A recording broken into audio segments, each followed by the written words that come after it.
Hello everyone and welcome to Serendipity in Quarantine. Today we are going to learn about judiciary. So let's begin. So India has independent judiciary. But why do we need an independent judiciary? So we know that in any country there are disputes which are bound to become. So to settle this dispute there is need of an independent body which will follow the principle of rule of law. That means that everyone will be protected under this rule of law and no one will have any advantage against it. So the principal role of judiciary is to protect rule of law, ensure supremacy of law. It safeguards rights of the individual, it also settles dispute in accordance with the law and ensures democracy. So in order to able to do all this, it is necessary that this judiciary should be independent of any political pressure. So how our judicial system is independent? It means that other organs of government like executive, legislature, it does not restrain any functioning of the judiciary. And second thing is there is no interference with the decision of the judiciary. So the judges are able to perform their function without fear or any favor. So in Indian constitution it is ensured that the judiciary is independent through the number of measures. For example, the legislature is not involved in the process of appointment of judges. Previously it was practice that in order to appoint judge, person must have experience of law and or must have versed with law. So the political opinion of person or his or her political loyalty should not be the criteria to judiciary. Judges also have fixed tenure and they hold office till they reach age of retirement. So only exceptional cases judges can be removed, but otherwise they have security of tenure. So this tenure ensures that judges could function without fear or favor. Then it is very difficult to remove these judges as this removal procedure is very difficult. It is similar to impeachment of the president. So and one more thing, that judiciary is not financially dependent on either executives or legislature. Constitution has provided that salaries and allowance of the judges are not subjected to approval of the legislature. Judiciary also have power to penalize those who are found guilty of contempt of court, and the parliament cannot discuss conduct of judges except when the proceedings to remove the judge is being carried out. So this ensures that judiciary is independent. So what is the procedure for appointment of a judge?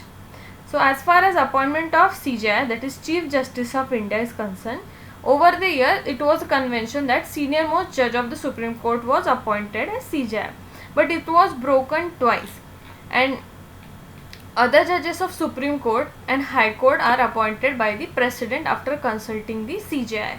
But there was a case which shows that the influence of President and a Council of Minister was more than CJI. So CJI was only acting as a recommendatory body. So hence then there comes the new procedure in which CJI should recommend the name of the person to be appointed with consultation with 4 senior most judges of the court. So thus Supreme Court has established a principle of collegiality. So this collegium system is now existing for appointment of judges of Supreme Court and High Court. And what is the procedure for removal of judges? As we know, it is very difficult. So a judge of Supreme Court or High Court can be removed only on the grounds of proven misbehavior or incapacity, and a motion containing charges against judge must be approved by special majority of both houses of the parliament. So it becomes very difficult. So in the end we see that making appointments is executive play crucial role in it, and in legislature has power to remove the judges. So it maintains the balance of power as well as independence of the judiciary. So now we will be seeing how the structure of judiciary is made. So in this diagram we can see that Supreme Court is the highest authority in the pyramid of judicial system. So Supreme Court has powers like its all decisions are binding to all courts. Supreme Court can transfer judges of the High Court or also move cases from any court to itself. It can also transfer cases from one High Court to another. Then comes High Court. High Court is for all state level, and then he can hear appeals from lower courts. High courts can also issue writs on restoring fundamental rights. Then it can deal with cases within the jurisdiction of the state, and it can exercise superintendence or control over courts below it, that are district courts. These district courts deal with cases arising in district. It can consider consider appeals on decision given by lower courts. And in the end, there are subordinate courts. They consider cases of civil and criminal cases. So for criminal cases there is session court, and for civil that is civil court. Then what is the jurisdiction of Supreme Court?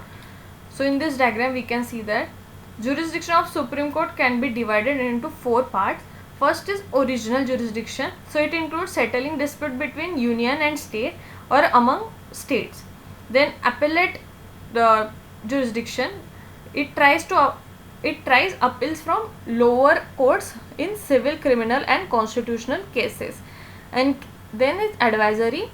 So Supreme Court can advise President on matters of public importance and law. This comes under Article 143. And there is writ jurisdiction. So through this it can issue writs like habeas corpus, mandamus, etc. to protect fundamental rights of individual. And under appellate there is a special power, that is Supreme Court can grant special leave to an appeal from any judgment or matter passed by any court in the territory of India. So now we will be seeing each one in detail. So in original jurisdiction, cases can directly be considered by Supreme Court without going to lower courts before that. So this includes dispute between union and state, among state themselves, or it also includes interpretation of powers of union and state government laid down in the constitution. Then it writ jurisdiction. I have made a separate video for it, so you can watch that. So writs are basically used to protect the fundamental rights which are being violated. So a person can directly go to Supreme Court or High Court if he is an aggrieved person and if rights are getting violated. Then in appellate jurisdiction, Supreme Court is the highest court of appeal, and a person can appeal to Supreme Court against the decision of High Court. So High Courts must certify that the case is fit for appeal so that it will save time, and only serious matter which includes interpretation of law, constitution will be considered by the Supreme Court. And in addition, in criminal cases, if the lower court has sentenced a person to death, then appeal can be made to either High Court or Supreme Court. And in the end, there is advisory jurisdiction. So President can refer any matter that is of public importance or that which involves interpretation of constitution to Supreme Court. But here Supreme Court is not bound to give advice on such matters, and even President is not bound to accept such advices. So then what is the utility of this jurisdiction? What it does, firstly, it allows government to seek legal opinion on the matter that are important before taking action on it. So it prevents any unnecessary legislation after. And then secondly, the light of advice of Supreme Court, government can make suitable changes in action or legislation. Then let's see these two articles, Article 137 and Article 144. So Supreme Court can have power to review any judgment pronounced or order made by it. That is Article 137. And in Article 144, all authorities, civil and judiciary in the territory of India shall act in aid of the Supreme Court. So what these articles do, these two articles represent that order passed by Supreme Court are enforceable throughout the length and breadth of the country. But Supreme Court itself is not bound by its decision and can anytime review it. So this issue says that the Supreme Court can be said as it takes correct action as per the time required, so it can review its previous judgment. At the same time, if there is a case of contempt of court, then Supreme Court itself decides such cases. Then let us see the next term, which is recently is very much is new, called judicial activism. So have you heard about public interest litigation, that is PIL, or social interest litigation, that is SIL? So we'll see that. So the instrument through which judicial activism flourished in India is PIL or SAL, social action litigation. So what is this? So if he or person is personally aggrieved, then that person whose rights have been violated or who is involved in any dispute could move to the court of law. So this concept got changed in 1979. So the court set trend when it decided to hear cases where the case is filed not by an aggrieved person but by a other person on their behalf, if the issue is of public interest, hence called PIL.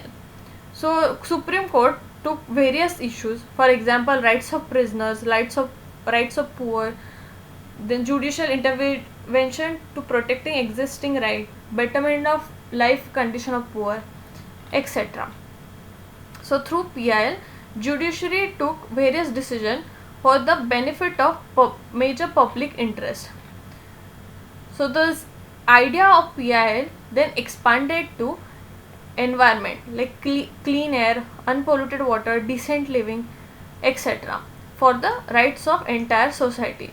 Therefore, it was felt that the court, that individual as a part of society must have right to seek justice wherever the rights were violated. But though this judicial activism democratized the judicial system, not just giving right to individual but as a social group and access to court, it forced executive accountability, it made possible free and fair electoral system.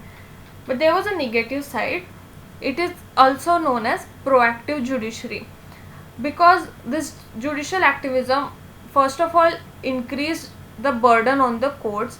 Secondly, this judicial activism blurred the line between distinction of executive legislature on the one hand and judiciary on the other hand, as judiciary took some decisions which were actually belonging to the executors.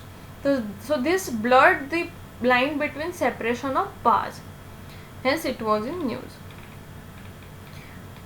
Now we will be seeing judiciary and rights. So we have seen the judiciary is entrusted with the task of protecting rights of individual. So let's see first that it can restore fundamental rights by issuing writs like habeas corpus, mandamus, etc. through Article 32.